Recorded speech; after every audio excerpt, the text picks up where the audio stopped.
Hi, I'm Paris with Paris My Reads, and welcome to my booktube channel. Today we're going to talk all about Riley Sager and his thriller books. Riley Sager is a thriller author, and he currently has 8 books out, with a new one releasing in 2025. And I have read all of these. I've been a fan of his since his debut in 2017. At that time, I was subscribed to the Book of the Month Club, and they featured his debut novel in their monthly pick that year, and I got it and read it and loved it, and since then he has been an auto-buy author for me. So let's get into ranking all of his 8 books. Coming in at number 8, this is a hot take. You probably won't agree with me on this one, but that's okay. It is his most recent book, Middle of the Night, and let's just get into why. Middle of the Night revolves around a missing persons case. 20 years prior, a boy was taken out of a backyard during a sleepover, and we now follow that boy's best friend, Ethan, who has come back to his family home where his childhood friend was taken from his backyard. I gave this one a 4 stars because I think this was Riley Sager's best writing. Having read all his books, I could tell that this writing was just his best so far, in my opinion. However, I didn't love the plot and some of the themes throughout. I did read it right after The House on the Lake, and it was kind of brilliant. If you know the twist from House Across the Lake, it really sets up Middle of the Night and the themes he has going through it. There are some paranormal and dark religious themes throughout this book. However, my biggest qualm was that it involved a child. Since I've become a mom, I have a very low tolerance for children being involved in thriller books, and so that was a big tick mark against the plot of Middle of the Night for me. I do not need help with my intrusive thoughts. If I had read this book pre-becoming a mom, I probably would have liked it a lot better. This also was his first book written with a male main character, which also threw me off a little bit. All of his other books have a female main character, and so having a male main character in this one, not what we're used to seeing. And actually his new release coming out in 2025 is a female main character again. So this is a one-off for him as a male main character. Coming at number 7, we have Survive the Night. This follows a girl whose best friend was unalived by a serial unaliver. She's in college, and there is a campus unaliver attacking students. Her friend was one of them, and she is trying to make it back home for Thanksgiving, and she puts up a ride share and accepts a ride with a stranger. All right, and so that's the whole premise. There's forced proximity. They're in the car. I did think where this one fell flat for me was at the beginning. The first half of the book felt very repetitive, just similar inner dialogue happening with the main character. However, the second half picks up tremendously, and it is the unguessable twist that we know and love from Riley Sager. So I ended up giving this one a 4 stars, and basically the other day I'm recommending all of his books.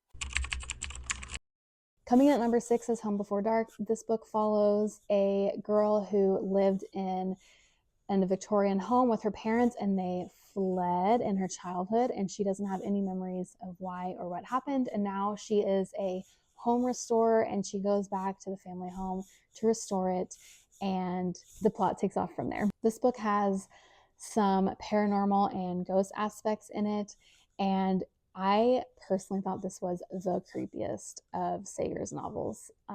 It was pretty creepy for me. It was one that I had to read during the day, out in the living room with the lights on. It was not a at night reading in bed in the dark book. So forewarning. And I gave this one a 4 stars as well.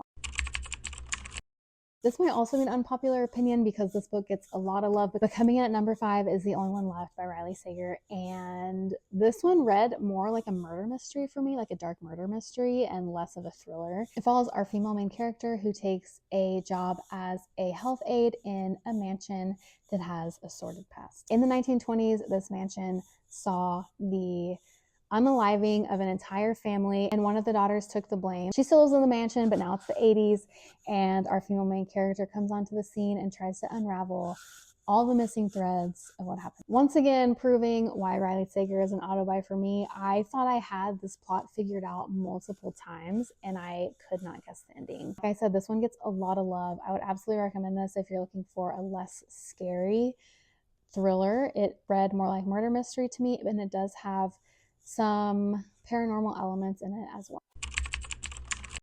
Coming in at number 4 is Lock Every Door. We follow a female main character who apartment sits a upper scale apartment in Manhattan. The apartment building itself has a dark and mysterious history, and tenants are starting to disappear. The plot twist in this is so unhinged and fabulous. This one also gets a lot of love. I gave it a 4.5 stars. It was such a fun read. This one was on the creepy scale, not as creepy as Home Before Dark, but it did have some creepiness and scary factor going on. This one was a fun one.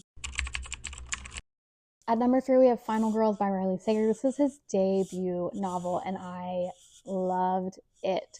Put me on a trajectory to read the rest of his work, and it is a great plot, a great storyline, a twist I didn't see coming. The premise behind this book is that there is a club of final girls, so different girls who are the only ones left alive after a brutal unaliving happened. Once the final girls start getting picked off, our female main character starts having more questions and tries to remember what actually happened to her that night. I gave this one 4.5 stars, and it's in my top 3 books for a reason. Again, I believe this one is severely underrated. Number 2, The Last Time I Lied by Riley Sager. This one would be a great summer read. It follows a girl who went to summer camp, and her 3 friends snuck out of their cabin at night and walked into the woods and were never seen again. I think I really like this one because the female main character is an artist, and she's in the New York art scene, and she draws on her friends' mysterious disappearances for inspiration in her art.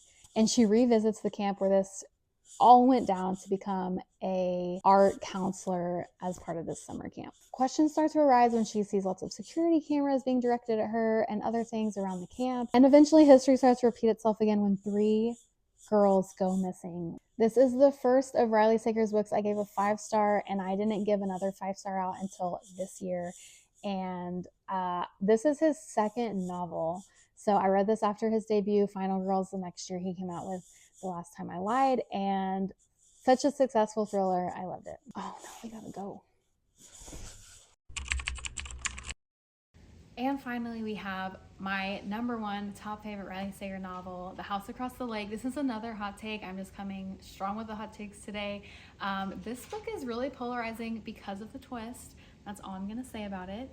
I absolutely love this one though. It follows our female main character, who is a widowed actress, and she is trying to flee some bad publicity she's had recently and goes to her family's lake house, where she has nothing better to do than watch, you've got it, the house across the lake. So she gets some binoculars and she starts spying on the house across the lake, and she finds and watches some intriguing information, and that's all I'm gonna give you. This book is filled with twisty turns. Riley Sager had his palm out with this book, and I was eating it. I loved it so much. I loved the isolation. I loved the twists. I loved the setting. There's also a subplot going on in the background where there's some other serial unaliver things happening that's in the news.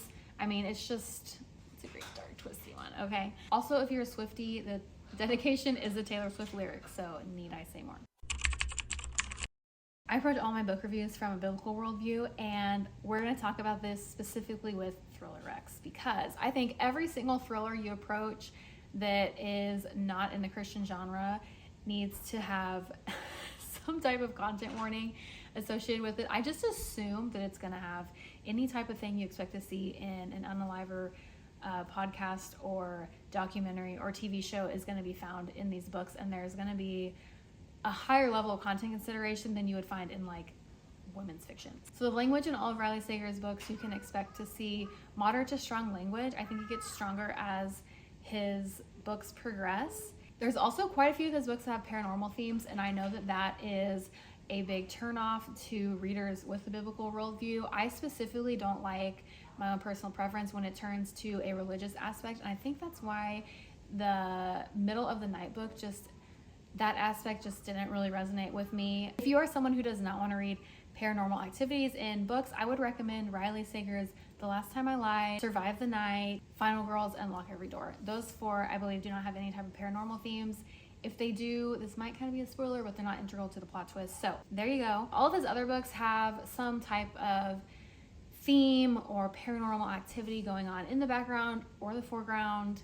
So if you, again, are not interested in reading that, I would recommend those 4 books I just listed. Hey, that's all I have for you from Riley Sager's 8 books. I'm very excited to read his upcoming novel that releases in 2025. It is a female main character, and it is on a train, and it is giving Murder on the Orient Express by Agatha Christie vibes, and I can't wait for it. Let me know in the comments what books you do or don't agree with me on, and make sure you like and subscribe, and check out this next video I have right here. I will see you next time.